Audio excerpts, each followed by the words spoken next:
Saya bilang saat ini kami dalam keadaan juga sulit gitu kan, bantuan dan kemudian pemberian mengumpulkan dana untuk kemanusiaan terutama untuk rakyat Suriah juga sangat sulit, saya bilang seperti itu. Oke, nggak ada masalah, dia bilang. Cuman antum perlu tahu, sesulit apapun keadaan antum di Indonesia, kami di sini jauh lebih sulit. Siap. قد أفلح المؤمنون. Assalamualaikum warahmatullahi wabarakatuh. Waalaikumsalam warahmatullahi wabarakatuh. Lucky Pet Channel masih terjaga di tengah kancah berpacu dalam dakwah. Di era kenakalan remaja yang semakin kehilangan arah, yang kita semua nggak mau kalau nanti mati, tiba-tiba biar mati nggak kosong amat. Lemas amat ini habis makan, iya kan? Nggak? Tadi lapar, galak, kenyang, bego. Oke, Bang Fajar. Siap. Malam ini gue ditemenin nih sama lo nih kan? Siap. Sama Bro Dendi. Dia lu jangan tegang banget, Den. Kagak. Kayak mau ngambil gaji. Tapi hari ini kita nggak boleh banyak ketawa. Siap. Karena kita mau ngedenger cerita atau kisah dari Ustadz Abdul Somad Al-Bantani yang kemarin habis safar ya ke Turki, ngebantu teman-teman atau saudara-saudara kita di Turki yang terkena gempa. Turki dan Suriah kalau nggak salah Bang. Ya, Turki dan Suriah. Ya, kita kan di Indonesia kan dapat kabarnya sedikit Bang. Benar. Iya nggak? Apalagi cuma dapat kabar dari media-media doang. Iya betul. Yang kita nggak tahu seperti apa kenyataannya di sana. Nah, Ustadz Abdul Somad ini kebetulan yang hadir langsung ke lapangan. Betul. Kita pengen tahu ceritanya kayak apa. Kepada Ustadz Somad kami persilakan. Mungkin udah kayak masalah. Udah kayak mau kawinan. Mungkin Bang Nindi, kira-kira Lu ada pertanyaan nggak gitu? Kalau bisa lebih menukik sih sebenarnya. Gue pengen tahu apa sih gambaran batasan gitu. Batasan di sana tuh seperti apa gitu. setelah terjadinya gempa. Baik, alhamdulillah wassalatu wassalamu ala rasulillah manfaat. Ya sebenarnya perjalanan ini saya tidak mengatakan telat ya, karena kejadian sebulan setelah peristiwa itu kejadian tanggal 6 Februari. Saya berangkat baru tanggal 3 transit Abu Dhabi, kemudian sampai di Turki, nginep semalam, 5 baru kemudian ke perbatasan. Dan memang lebih sering saya itu melakukan perjalanan kalau di tempat-tempat bencana rata-rata itu biasanya sepekan setelah kejadian, 2 pekan setelah kejadian, atau sampai sebulan setelah kejadian. Kenapa? Ini juga mungkin menjadi otokritik buat kita semua sebagai lembaga-lembaga kemanusiaan, bahwasannya biasanya di awal-awal tuh memang sangat urgen gitu ya, Banyak yang datang. Jadi semua bantuan itu terfokus di pekan pertama seluruhnya. Gitu. Terutama umat Islam. Kayaknya setiap bencana selalu begitu. Karena memang ramainya begitu. Dari mulai Bima, kemudian Lombok, kemudian Palu, kemudian terakhir Banten, yang baru-baru kemarin Cianjur terakhir. Itu pekan pertama luar biasa. Coba sekarang tanya nih Mas Adam nih, yang masih di sana, masih ngurusin urusan kebencanaan di Cianjur. Itu sudah sepi. Dulu itu pekan pertama, subhanallah, mau masuk ke tenda pengungsian aja, itu macetnya luar biasa. Itu dari kota Cianjur sampai 8 kilo ke atas itu bisa 24 jam. Karena stuck. Saking ramenya. Semua bantuan hari itu masuk. Semua orang-orang baik, Masya Allah, itu membantu warga korban bencana. Cuman yang jadi kritik saya pribadi adalah kadang-kadang kita lupa untuk nafas sebulan kemudian, 2 bulan setelah itu, 3 bulan habis itu korban bencana harus ngapain? Gitu. Padahal siapa yang membantu mereka? Gitu. Ini mohon maaf, karena yang udah kalau kemudian umat Islam berhenti di bulan pertama, maka bulan kedua yang masuk bukan mereka lagi. Jadi itu berbahaya. Ya, biasanya di beberapa wilayah-wilayah bencana banyak dimanfaatkan oleh kelompok-kelompok, katakanlah kelompok misionaris, kelompok asing gitu ya.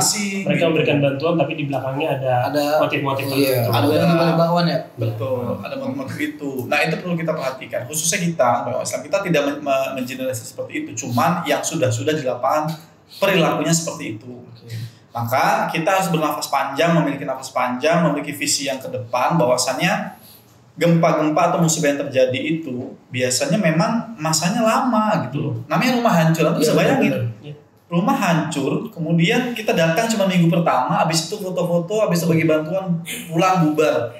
Udah, habis itu selesai gitu. Ada proyek jangka panjang. Padahal ya dia butuh rumah kan, dia butuh tempat tinggal, dia butuh kemudian pendampingan. Dia butuh healing gitu, dan itu nggak cukup di pekan pertama gitu.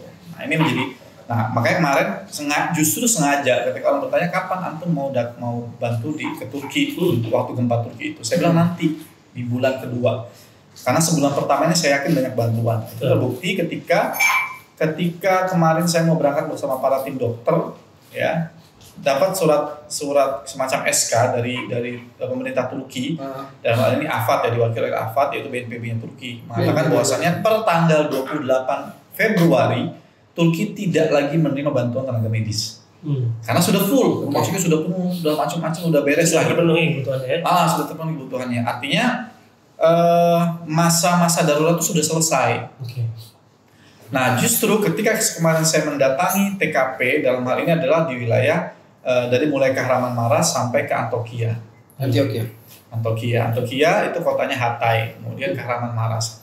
Jadi memang jalur perbatasan itu semuanya boleh saya katakan hancur, terutama di Antioquia itu rata dengan tanah. Padahal Antioquia itu dia kota wisata, kota tua juga. Kota tua, dan dia punya sejarah yang panjang bagi kelompok kaum Kristen Romawi Timur.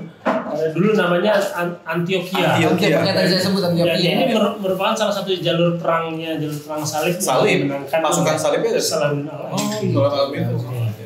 Jadi ini kota penting lah. Kota penting bukan buat umat Islam tapi buat umat sedunia gitu. Jadi dan memang wisata dan banyak memang situs-situs sejarah di dalamnya. Betul. Sehingga ramai orang yang tinggal di sana. Gitu.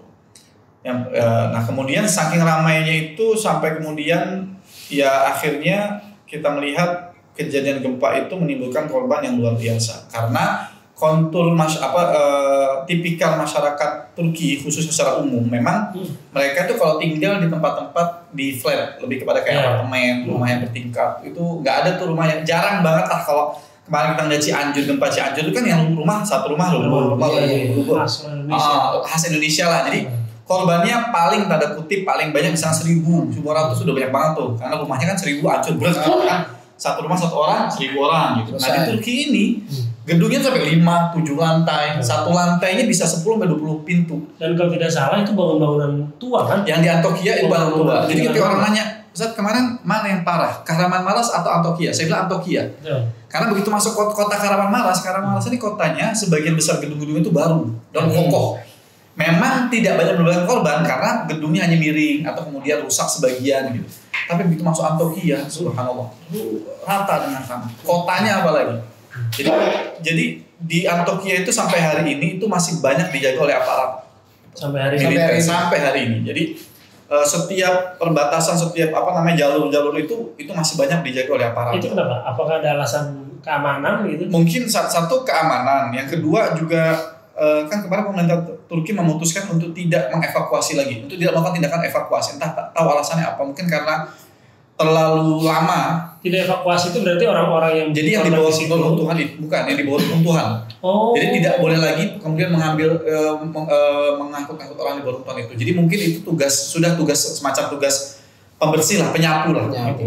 Jadi udah yang turun adalah alat berat. Jadi tidak ada lagi orang-orang NGO yang kemudian mengais-ngais bangunan kecil itu, bangunan itu, kemudian mencari mayat di dalam. Enggak. Jadi meskipun ada mayat, meskipun masih ada korban, pokoknya disapu bersih sama alat berat tadi itu gitu. Jadi mungkin semacam akan dibawa oleh tempat baru yang itu kemudian dikuburkan di sana semua. Kalau dulu di Indonesia di Palu itu ada namanya Jono Oge daerahnya. Jadi itu sudah sama pemerintah ditutup karena begitu digali nggak nemu jenazah. Ya kan akhirnya udah diputuskan ditutup, dikubur jadi lahan baru, udah ditanami baru di lokasi ulang. Berarti boleh jadi tuh masih ada mayat-mayat di dalam. Jelas banyak. Jadi gini di Turki itu seringnya. Jadi lantai 1 itu sebenarnya lantai 3. Lantai 2. Jadi ini masuk nih kan dari sini gedung nih.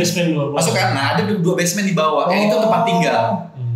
Basement jadi tempat tinggal? Iya, bukan basement, dia memang modelnya begitu. Jadi lobbynya itu adalah lantai 2, lantai 3 atau lantai 3 nih. Nanti digali dulu ke bawah. Digali ke bawah. Lantai 1 itu juga tempat tinggal orang. Gak pernah keluar negeri sih ya? Belum pernah sih. Itu mau ngajak gua berapa kakak satu gedung berapa kakak? Ya, saya rate ya misalkan rate paling rendah, paling kecil misalkan satu flat itu 20 pintu misalkan. Kali 5 atau kali 7. Berarti kan sekitar 100 atau 140 pintu. Kalau kali 2 saja suami istri, berarti kan ada 280 orang. Gitu. Dan saat itu kejadiannya subuh, atau bayangin 4 pagi. Orang semua sedang dalam rumah gitu. Iya benar ya. Makanya angkanya terakhir kemarin itu di angka 80.000 total korbannya. Dan itu kan belum semua terevakuasi dari dalam bangunan itu. Terutama dulu Antokia, dan itu kan jalurnya kan dari mulai Antokia, Hatay ya, kemudian Kilis, Rehanli, kemudian Kahramanmaras pusat gempa, kemudian Malatya sampai ke Gaziantep. Gitu. Itu semua jalur perbatasan. Nah, itu dari sisi yang Turki. Nah, dari sisi Suriahnya. Nah, dari sisi Suriahnya itu ada Aleppo, ada Halab, ada Homs, dan Idlib. Itu jalur perbatasan langsung justru. Jadi Hatay itu Idlib itu. Gak pernah keluar negeri. Belum baca peta. Oh iya. Callback. Jadi kalau antum ke Hatay nih, Pet, mau ke arah utara, itu di depan tuh Aleppo 300 km gitu. Hamad itu 200 km gitu. Kagak bakal bisa bayangin. Enggak bisa bayangin. Ibaratnya kayak dari Bojongkulur ke Jati Asih. Belum menara Walumbu berarti. Iya, gitu. Jadi paham San. Gitu ya. Susah ada kalau enggak sih bisa bayangin itu tulisannya Arab-Arab kan? Iya benar. Lu enggak usah menaruhkan gua. Lanjutin tadi dengerin dia. Ya, nah satu itu ya, jadi memang korbannya sangat banyak sekali karena kontur bangunannya seperti itu bertingkat-tingkat dan agak susah kemudian dievakuasi. Antum bayangkan, ini kesaksian langsung. Jadi kata beliau ketika terjadi gempa itu pagi-pagi itu ibu-ibu teriak di bawah bangunan, teriak tolong. Tapi nggak bahasa Turki Pet.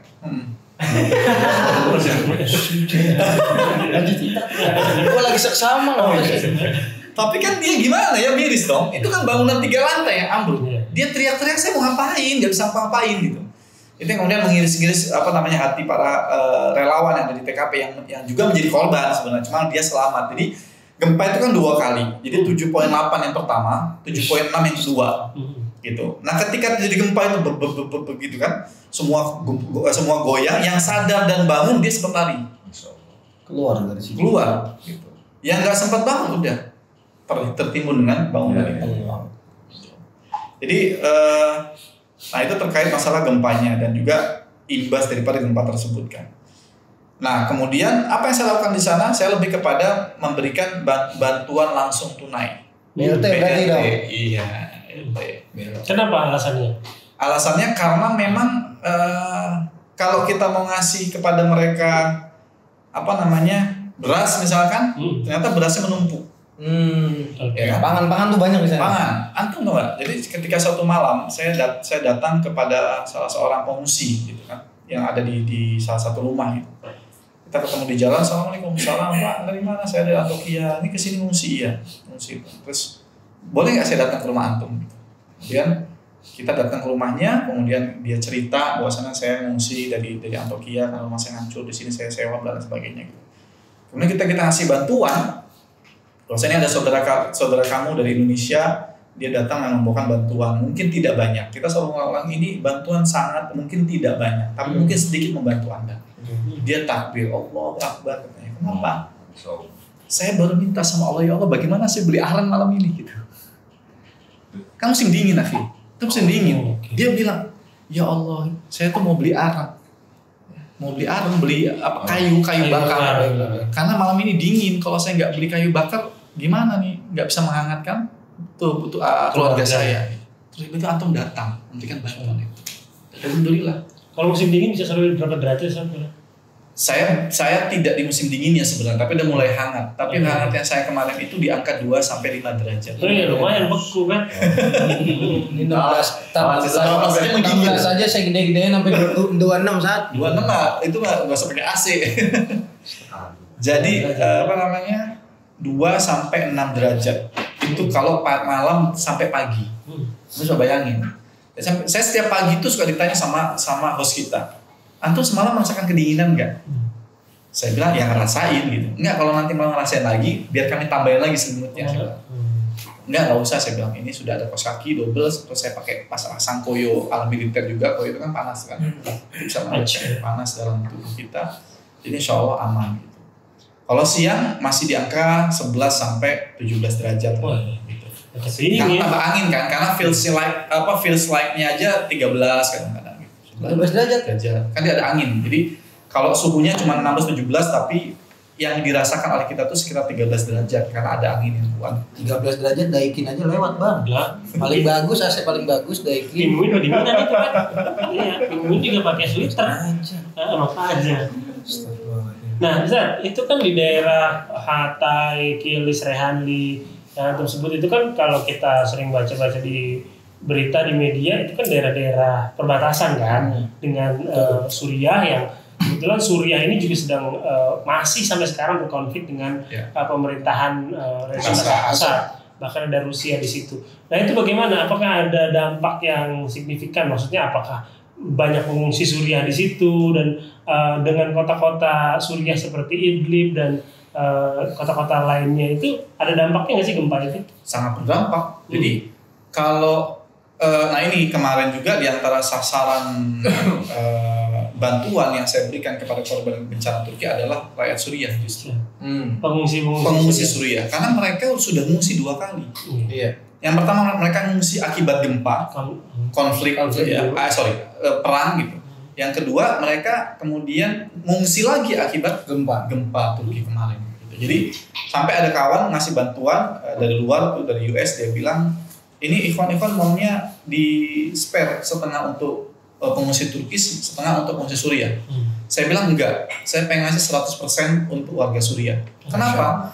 Karena pemerintah Turki, warga Turki masih ada pemerintah Turki. Mereka ada jaminan. Ada jaminan. Betul. Jadi gini, hampir semua tenda-tenda yang diturunkan oleh BNPB-nya Turki dalam hal ini AFAD itu kan tentu untuk warga yang terregistrasi. Warga yang terregistrasi itu adalah warga Turki tentunya kan, karena Suriah tidak punya semacam izin tinggal. Dia hanya dapatkan surat laluan. Suaka sama surat laluan. Kalau mau lewat ke perbatasan tuh dia ada kayak semacam kartu melintas gitu. Jadi Vetendra nih warga Aleppo mau masuk Turki itu pasti dikasih lewat asal ada dapat kartu izin lewat itu kan. Kayak itol kan. Kayak itu. Jadi ngetap lolos. Udah tahu. Nah, jadi saya menyusuri dari mulai Antokia sampai kemudian ke Kahramanmaras itu, akhirnya saya putuskan untuk mencari warga Suriah yang sudah mengungsi 2 kali tadi itu. Nah, mereka kebanyakan di daerah Kayseri. Oke. Kayseri. Kira-kira ada berapa kalau misalnya dihitung angka kasar aja? Ribuan kah? Kalau pengungsi dihitung dengan yang sebelumnya udah jutaan kan? Di jalur perbatasan kan 2 juta lebih. Sampai suatu ketika saya bertanya untuk warga Rehanli itu wali kotanya bilang sendiri. Jadi warga kami di Kilis atau Rehanli saya lupa. Karena itu tetanggaan kan, dia bilang warga kami itu 90.000 Turki. Sedangkan warga pengungsi itu 130.000. Lebih banyak pengungsinya daripada Kok bisa tahu lebih banyak, Ben? 130 sama 90 perbandingan. Benar. Situ ya. Don't ever text me. Itu sehingga ya makanya dari situ akhirnya karena mereka terdampak juga, dan tentu sampai gini yang menarik adalah ketika saya di Bandara Kayseri itu, ketika melaksanakan sholat menunggu antara asar ke maghrib karena mau jamaah isya kan, jamaah maghrib. Ada akun Facebook ini. Ada. YouTube juga ada. Jadi sambil nunggu asar ke maghrib itu ada imam kan. Di Turki itu kan ada imam sendiri setiap masjidnya itu. Jadi saya selesai sholat zuhur asar awalnya, kemudian karena waktu mau jelang maghrib, jadi si imam itu tiba-tiba mendekat. Dia bilang, saya imam di sini. Antum bisa nggak ikut saya ke belakang? Emang dari awal saya masuk tuh imam lagi di mejanya sedang nulis, sedang baca kitab dan seterusnya gitu. Oke, saya nemenin beliau ke mejanya, ke maktabnya itu. Sampai kemudian itu di maktabnya dia bilang, antum tahu nggak gempa Turki kemarin? Dia nanya dari mana, dari Indonesia. Kemudian tahu nggak gempa Turki kemarin? Iya saya tahu. Kenapa emangnya? Terus dia ngasih note berbahasa Inggris yang isinya adalah saya adalah imam masjid sini dan kemudian saya orang Turki. Saya sedang membantu warga Suriah yang terdampak gempa Turki kemarin. Jadi di sekitar rumah-rumah saya ini kata dia banyak pengungsi-pengungsi Suriah yang membutuhkan bantuan. Gitu. Bayangkan itu imam orang Turki saja mengumpulkan dana untuk orang-orang Suriah. Karena orang Syam. Saya bilang qadarullah kebetulan gitu kan, memang saya datang ke sini untuk memberi bantuan rakyat Turki. Gitu. Sakit Suriah.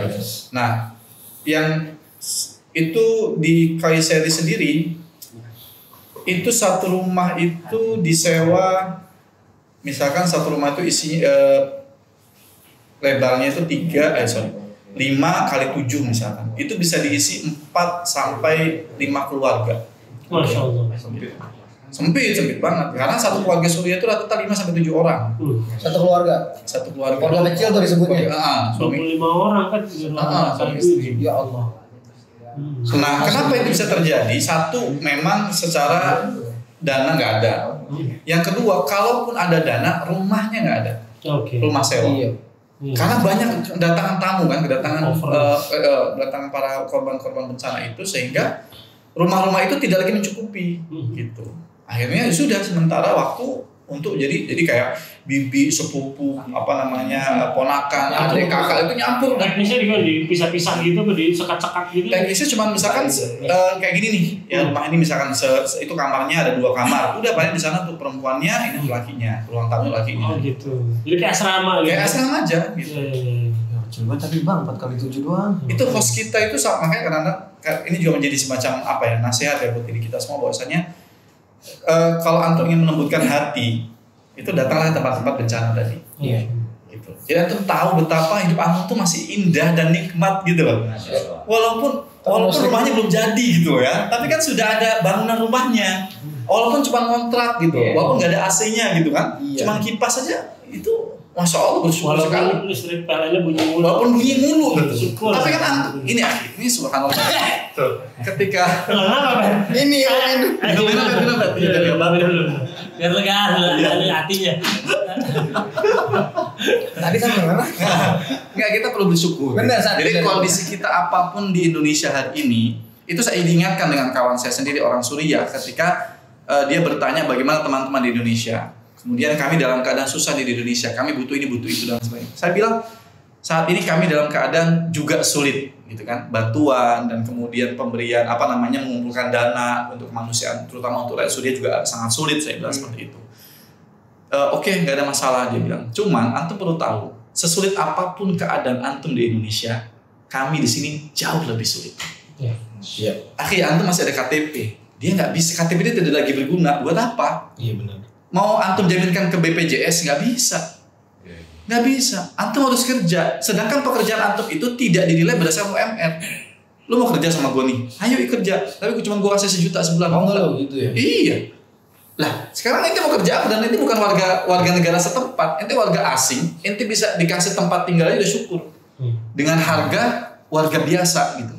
Sekarang ente mau kerja sama saya sebagai bartender atau sebagai barista misalkan. Ya udah, kalau kamu mau sehari saya kasih 50.000, mau nggak? Kalau mau kerjain kok nggak usah. Mau syukur nggak ya udah. Iya. Nah 50.000 itu bukan kerjaan cuma barista, tapi juga ente umbah-umbah, bersih-bersih. Ya Allah. Ente juga habis pulang kerja harus dirapiin lagi semuanya gitu.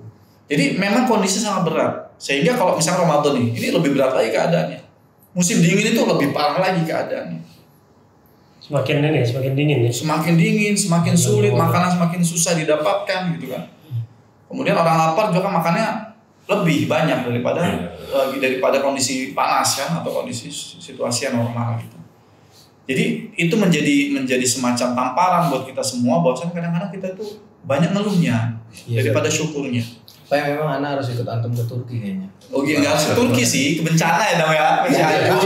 Yang di sini kan udah dipegang Mas Adam. Adam udah di Cianjur aja dia. Oh gitu ya. Training dulu lah. Training dulu. Udah pernah saya waktu di Banten. Oh udah ya. 5 hari. Ini kan lagi musim hujan. Biasanya jalur Cikeas sama Cilengsi hujan nih. Itu kan rawan-rawan bencana, Pet. Cikeas situ aja dulu itu Cikeas, Cilengsi. Itu jelas sih. Sampingnya Swiss. Oh, Tahu kan? baru dengar.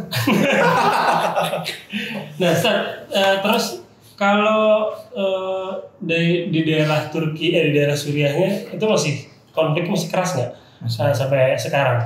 Kemudian kalau iya, apakah masih ada aliran arus pengungsi dari Suriah ke Turki? Atau malah mungkin sebaliknya, karena mungkin daerah-daerah perbatasan bumpernya masih aman, akhirnya karena rumahnya pada hancur, jadi pada orang Turki perbatasan pada hijrah ke Idlib sini. Ada nggak kejadian kayak gitu? Nggak ada ya?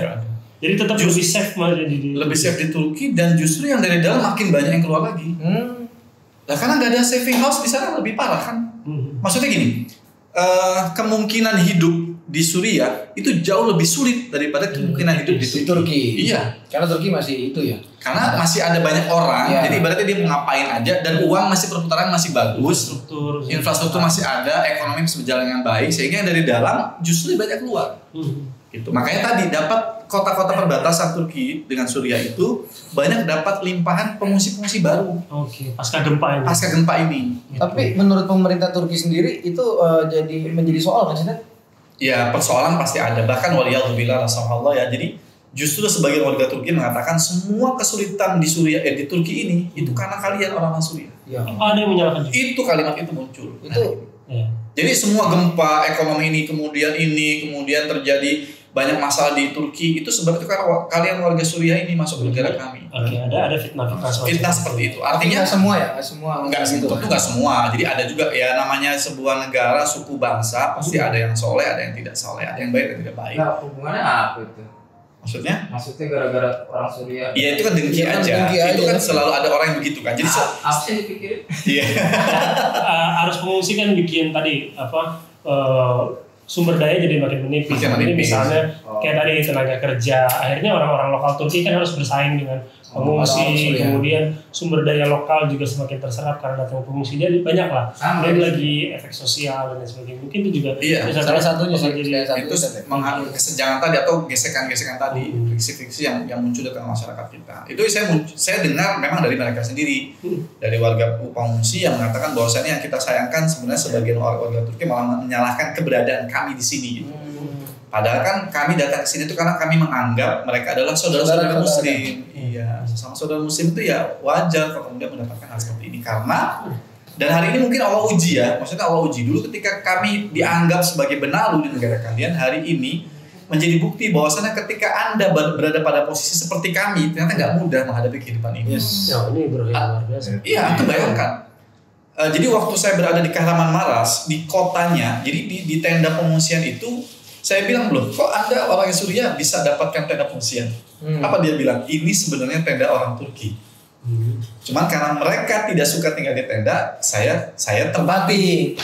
Kalau tenda cuma 3x3, Ben, paling besar 4x4. Itu saya tanya, antum berapa orang di sini? 7 orang.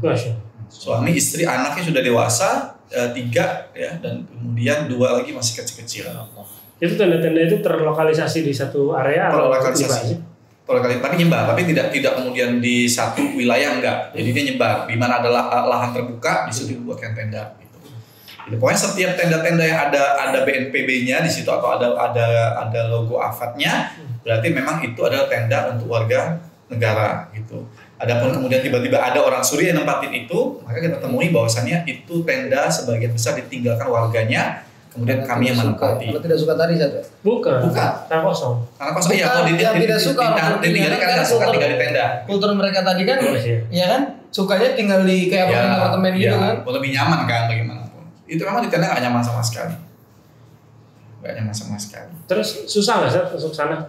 Jadi misalnya ada orang mau nyebrang hari ini kan, kemarin sempat tuh ada kabar bahwa orang-orang Indonesia itu agak susah masuk ke Turki karena ada pengalaman dulu beberapa kali orang-orang Indonesia yang mau gabung ISIS, kemudian masuk dan saya juga dengar ada MOU kerjasama katanya antara Turki dengan pemerintah Indonesia, sehingga orang Indonesia agak relatif lebih susah masuk Turki pas Suriah? Masuk Turki. Oh enggak ya?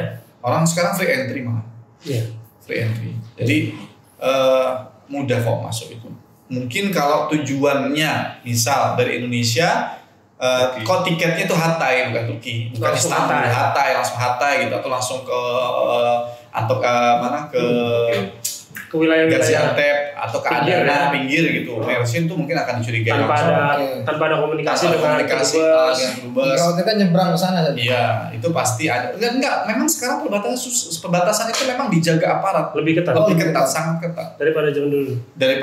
Jadi kan ketika saya tanyakan mungkin nggak kalau bantuan ini saya sampaikan langsung ke seberang.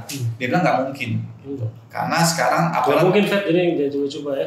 Jadi sekarang karena aparat dan pemerintah Turki hari ini tidak mengizinkan warga asing masuk melalui perbatasan. Iya, oke. Kayaknya MOU-nya dengan Suriah, bukan Turki. Kayaknya Suriah. Jadi memang diperketat gitu. Dan kalaupun kami dulu selundupkan bisa masuk, keluarnya kami nggak jamin. Gitu. Bisa masuk nggak bisa keluar? Apa coba? Pernah tuh tebak-tebakan lah. Itu tadi masuk Suriah. Ya. Kalau di Indonesia kan pakai terpal gitu katanya. Ada nggak? Terus ada nggak? Bekas-bekas ini. Enggak. Bekas spanduk di Indonesia kan kayak gitu. Terus banyak pesan sponsornya gitu kan. Spanduk partai maksud lo? Di sana nggak ada. Di sana memang yang kemarin saya lihat itu nggak ada. Itu semuanya memang langsung diambil alih oleh BNPB-nya. Dalam hal ini AFAD itu. Jadi memang semua yang kita lihat itu kalau nggak AFAD, Turki Kilizai atau apa gitu. Saya lupa bahasanya. Jadi cuma 2 itu lembaga yang resmi, yang tanda kutip ya, boleh untuk kemudian menggelar tenda di lokalisasi yang sudah diberikan oleh pemerintah. Tapi bantuan-bantuan swadaya masyarakat, LSM gitu ada? LSM ada. Tapi tadi sempat di-cut bang. Di stop ya Ustaz ya? Asal Foundation ada juga itu. Tadi saya mau tanya, antum ini berangkat ke sana atas nama siapa Ustaz? Pribadi atau ada yayasan? Yayasan. Oh yayasan. Asa Foundation. Asa Foundation. Asa Foundation itu artinya harap. Jadi yayasan yang memberikan harapan kepada siapapun yang terkena bencana. Kalau bahasa Arabnya roja gitu ya? Roja. Iya. Oh ini asa ya. Tapi asa juga bisa berarti Abdul Somad Al-Bantani. Oh iya. Enggak ada ini dong tadi nih. Nah itu masuk juga ya. Masuk. Tapi kan menurut antum perbedaan kan antum udah pernah ke bencana yang ada di Jambi lah di Indonesia lah. Ya. Perbedaan di Indonesia dengan di luar negeri itu secara manajemen bencana dari pemerintahan sumbangsinya itu gimana? Waduh ini agak tadi pertanyaan saya tuh sebenarnya udah ambil sama dia ya kan? Tadi ngobrol nasi bebek diambil dulu gua. Saya kalau berbicara manajemen itu saya tidak bisa ya menilai, maksudnya karena teknik. Karena sekolah saya agama. Secara kacamata gini bedanya. Indonesia itu kan warganya guyup ya. Guyup tingkat tinggi. Tadi saya bilang. Jadi begitu ada bencana, warganya itu langsung semua. Tahu diri lah masing-masing itu. Tanpa disuruh dan perintah. Sedangkan di Turki itu begitu kejadian itu bukan warganya yang pertama kali turun dalam artian, tapi justru pemerintahnya atau ibaratnya G2G lah, G2G. Jadi nggak ada tiba-tiba saya datang sama ini nggak boleh. Jadi waktu pertama kali kita mau datang sama NGO itu langsung suruh ngisi formulir dari pemerintah Turki. Jadi AFAD mengeluarkan, misalkan namanya siapa, nomor telepon ini, nanti di sini tinggalnya di mana. Kemudian kamu kesini itu spesialisasinya apa? Jurnalis, medis, atau tenaga angkut-angkut koper misalkan itu ditaruh juga semua tuh. Detail. Nah, skill apa? Nah, skillnya apa inti misalkan? Bikin nasi goreng, penerjemah nggak gitu? Pisang goreng nggak jadi tapi gitu. Jadi itu detail. Jadi si pemerintahnya dulu tadi ya yang turun tangan ya? Iya, jadi ya maksudnya itu langsung diambil alih oleh pemerintah. Penguasa. Kalau di Indonesia ini kan sama. Pemerintahnya Masya Allah di sini juga. Iya. Iya benar. Cuma kan dia nanya bedanya apa? Bedanya kan bedanya gitu. Maksud saya itu yang dimaksudnya adalah jadi ketika kita datang ke bencana kita akan banyak bendera-bendera warga nih. Warga negara mana sih ini? Bendera merah, hijau, putih, ya kan kuning itu ada tuh di setiap tenda-tenda bencana itu. Sedangkan kalau di sana itu langsung yang muncul adalah bendera negara Turki sama BNPB-nya gitu. Hanya 2 bendera itu ya saja? Iya. Ya ada NGO lain, cuma tidak semarak yang dipegang oleh pemerintah itu maksudnya. Kalau di Indonesia ini kan, wah ini kita beli berempat nih datang nih, ini kan sama-sama nih seragamnya. Ya. Ini kalau di bencana kan beda-beda. Oh iya benar. Nanti juga pakai tulis. Ya. Kalau ada Wikiped, ini nanti misalkan toko buku, ini misalkan BDJ gitu. BDJ aja. Ini misalkan Asa Foundation, ACT. Jadi kayak misalkan kemarin kita Cianjur kan, kita datang ke Cianjur itu kan setiap tenda, wow bendera ini muncul gitu. Nah kalau di Turki yang muncul tenda berdiri tuh langsung, dan tendanya memang beda dalam tadi kalau ditanyain itu tidak terpal, tidak kemudian biasa memang standar yang memang karena mungkin mereka mengalami 4 musim ya. Jadi mereka sudah persiapkan tenda itu memang kalau di musim panas dia bisa tidak kepanasan gitu. Ketika musim dingin dia tidak kedinginan gitu. Ketika hujan dia aman dari hujan. Tapi tendanya biasa aja. Enggak, bagus. Bagus. Indonesia lebih bagus. Oh gitu ya. Iya lah. Iya, pemerintah kita merdeka itu. Tensin banget kayaknya. Ini kayaknya bukan yang berantem, ini kayak kecengin kita. Iya, kayaknya aduh. Terus menurut aku nih kan tadi sesama negara apa? Antara Turki dengan Turki, Indonesia dengan Indonesia dibandingin. Sumbangsi kalau misalnya dulu tuh Turki ada sumbangsi banyak nih kalau misalnya ada bencana di Indonesia. Itu gimana sih? Karena dari kami lihatnya, Turki ini jauh negaranya, ngapain kita bantu dan sebagainya.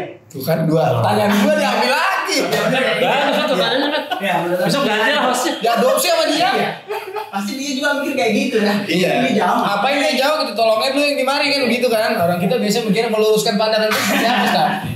Kayaknya dalam setiap isu-isu Selalu ada itu. Pasti ada. Pasti ada. Ngapain sih ngurus-ngurusin negara orang ya kan? Ya itulah, ini kan kita berbicaranya adalah ideologi yang pertama kali. Jadi umat Islam itu setiap turun ke bencana itu adalah yang pertama kali ditanamkan adalah ini perintah Allah. Jadi membantu sesama saudara muslim yang dalam tertimpa musibah itu adalah perintah Allah itu dulu. Gitu loh. Itu perintah Allah. Karena hak sesama muslim itu ketika sakit kata Nabi maka jenguklah dia. Ya, maka dalam satu hadis kursi itu disampaikan subhanallah ya. Ya ibna Adam kata Allah Subhanahu wa taala, ya ibna Adam maridtu falam ta'udni. Wahai anak Adam, aku sakit tapi kamu tidak datang menjenguk kata Allah Subhanahu wa taala. Kemudian sang anak Adam atau manusia itu tentu berhujjah kan dia. Wa kaifa a'uduka wa anta rabbul alamin. Ya Allah, bagaimana kami menjenguk engkau sedangkan engkau adalah Rabb semesta alam. Apa kata Allah Subhanahu wa taala? Alam ta'lam anna kana abdi fulanan ya kan? Anna abdi fulanan marada. Dulu seorang hambaku itu di dunia itu dalam keadaan sakit. Ya. Alam ta'lam kata Allah Subhanahu wa taala, subhanallah, bukankah dulu kamu ketahui bahwasanya di dunia itu ada hambaku sakit tapi kamu tidak datang menjenguknya? Ya. Padahal kata Allah Subhanahu wa taala, kalau kamu datang menjenguknya itu, kamu akan mendapati aku ada di sisinya. Artinya ikhwan Allah Subhanahu wa taala, kalau saudara kita sakit saja, Allah bertanya nih kehadiran kita. Ente datang nggak jenguk? Ada saudara kita meninggal dunia, ente datang nggak kemudian menziarahi? Ada saudara kita yang kemudian tidak punya pakaian, ente datang nggak untuk ngasih pakaian buat dia? Nah, jadi itu unsur ideologis. Jadi ketika ada saudara kita bencana dimanapun, kalau kita punya kemampuan itu datangi gitu. Ya, bukan kemudian kenapa di Suriah ya berarti ente gak ada iman gitu. Ini hak muslim dengan muslim yang lain. Dia dalam keadaan tertindas, tapi kan sudah banyak yang bantu. Lah, memang sudah banyak bantu karena dia punya kemampuan. Sekarang ente punya kemampuan mau bantu atau tidak, itu prinsipnya. Ya, kalau ente bilang, wah tetangga dekatnya gak bantu, karena ente gak suka bantu tetangga. Ini karena kita sudah sering bantu tetangga udah beres, makanya gue bantuin jauh. Jadi kaca diri sendiri dipakai ke orang lain. Jadi ukur orang pakai kaki sepatunya di sendiri. Satu orbita. Iya. Sering itu yang paling utama. Yang kedua tentu adalah masalah persaudaraan. Kalau sudah namanya bencana itu tidak ada lagi istilah namanya kok kamu di sana kok nggak di sini. Harusnya sudah hilang itu batas-batas teritorial. Kalau namanya bantu-membantu itu udah nggak ada lagi unsur masalah kenapa harus dia, kenapa ini dan sebagainya. Karena umat Islam itu kalau membantu itu dia tidak melihat karena kamu atau tidak, dia korban bencana, udah itu aja. Selesai. Makanya kita kalau ngebantu itu bahkan meskipun beda agama. Walaupun beda agama gitu. Loh, kan kita datang ke Turki ya, kan kita nggak tanya muslim atau bukan. Iya, kamu Kurdi atau tidak, komunis atau ini Nusairiyah atau bukan, nggak nanya begitu. Akhi, kita punya ini bantuan. Kita kira-kira korban mana saja yang jadi yang pertama kali kita klasifikasikan itu adalah satu, korban yang paling sangat membutuhkan. Catat nih, ntar. Lah karena kalau kita bantuan kita nih, kita misalkan cuma bawa 1 miliar. Yang kita bantu itu 1.000 orang misalkan. Terus kita random ngasih blang habis, ternyata di pelosok sana kita nggak kedapatan korban bencana itu. Jadi kita klasifikasikan karena semua membutuhkan kan. Dalam keadaan gempa bencana itu semua orang yang terkorban, semua orang yang kemudian dia terimbas menjadi penyintas bencana, dia pasti membutuhkan bantuan. Gitu loh. Jadi kita pilih klasifikasinya mana yang paling parah dan sangat membutuhkan. Ada ditulis-tulis tuh klasifikasi. Jadi sehari itu ada pernah keliling itu dari keluar jam 9 pagi, pulang jam 11 malam. assessment, bukan assessment, ya assessment sekaligus memberikan bantuan, ngecek. Kasih nama ini, oke ini masalahnya apa? Oh ini kasusnya di sini. Dia janda anak 4. Oh ini misalnya ini orang tua, dia tinggalkan semua anaknya. Oh ini anak-anak ditinggal orang tuanya dan kakek neneknya. Itu kita klasifikasikan dulu. Sekarang siapa yang menjamin dia? Siapa yang menjadi menanggung semua urusan dia? Enggak ada sekarang. Sekarang di tempat sama tetangganya. Udah kita cari, terus kita kasih bantuan itu kan seperti itu. Jadi kalau si Pet pengen bantu janda anak 4 itu bantuannya kemana Pak? Bantuannya datang langsung, tapi pastikan ya bulanannya pasti dulu hitungannya. Yang penting gue bisa bahasanya dulu nih. Ngata apa bilang? Gak apa-apa janda anak 4 tuh. Surya. Jadi gitu. Masya Allah, cakep itu kayaknya kalimat-kalimat terakhir itu jadi pamungkas lah. Iya, memang Islam itu datang buat menebus batas peradaban dunia saja. Jadi kalau ada saudara kita sakit di mana ya, kalau mampu kayak antum tadi berangkat ke sana. Kalau nggak mampu ya doain, jangan julid. Kalau ada orang yang mau bantu dari tetangga kita orang Indonesia gitu mau bantu bisa nitip ke Asar Foundation. Bisa. Nomor rekeningnya ada di sini. Ada. Editor Tolong dimasukin. Ya. Jangan lupa 10%. Jangan lupa follow Instagramnya Asar Foundation. Iya bisa. Terakhir kapan saat mau akan ada rencana mau kesana lagi nggak? Kemungkinan hari raya ya. Berarti Lebaran di sana? Lebaran di sana Sat? Iya. Idul Fitri. Ya, masih hidup. Idul Fitri. Masya Allah. Password masih hidup? Masih itu. Lu kan dia tawarin Panari Cianjur. Oke, Pet, kita bungkus. Udah selesai bang. Hah? Ya, closing. Masih lagi seru banget bang ini bang. Belum lari-lari ke perbatasan. Itu mah. Bantu-bantu. Kejar aparat. Kejar aparat. Di atas pesawat zikiran gitu di imigrasi ya enggak ya? Jangan ya. Jangan. Oke, Ustaz, jazakallahu Ustaz ya. Ntar habis ini kita ngobrol lagi insyaallah. Karena handphone udah dipakai. Kadang bisa dia katanya. Apanya? Itunya. Bisa tulis. Besok ada bintang tamu lagi. Ada. Siapa? Siapa sih, Chan? Ya, siapa namanya? Harus ditunggu. Jangan dikasih tahu sekarang. Iya, benar. Jangan kasih tahu sekarang. Biar nonton lagi. Ini akan ada terusannya ntar ceritanya. Cuman berbeda, Bang. Oke. Kan kita belum berbicara kasus korban per korban kan? Tuh, kan belum korban per korban. Apalagi korban yayasan. Ya. Aduh. Banyak yayasan yang gitu, Bang. Jadi film nggak jadi. Kawan orang ya. Oke, teman-teman Lucky Pet Channel ya, terima kasih sudah menyaksikan. Jangan di skip nanti iklannya karena kita sudah monetis. Iya, dapat duit buat beli kamera. Ini aja boleh minjem. Siap. Handphone lagi. Gak apa-apa. Apapun yang kita miliki, apapun yang kita punya, apapun jabatan kita, karena di setiap kita semua di pundak kita berat ya. Setelah ada beban dakwah, jadi kasihlah kontribusi kita buat Islam sebelum kita mati, biar mati nggak kosong-kosong amat. Kita gua Bang Fajar, Dendi, Ustaz Abdul Somad, Lucky Pet Channel. Jangan lupa like, subscribe, and comment, dan share Lucky Pet Channel biar mati nggak kosong-kosong banget. Gofed Pizau. Assalamualaikum warahmatullahi wabarakatuh. Waalaikumsalam. Apa nama channelnya? Lucky Pet Channel, Ustaz. Masya Allah, ajib. Lucky Pet.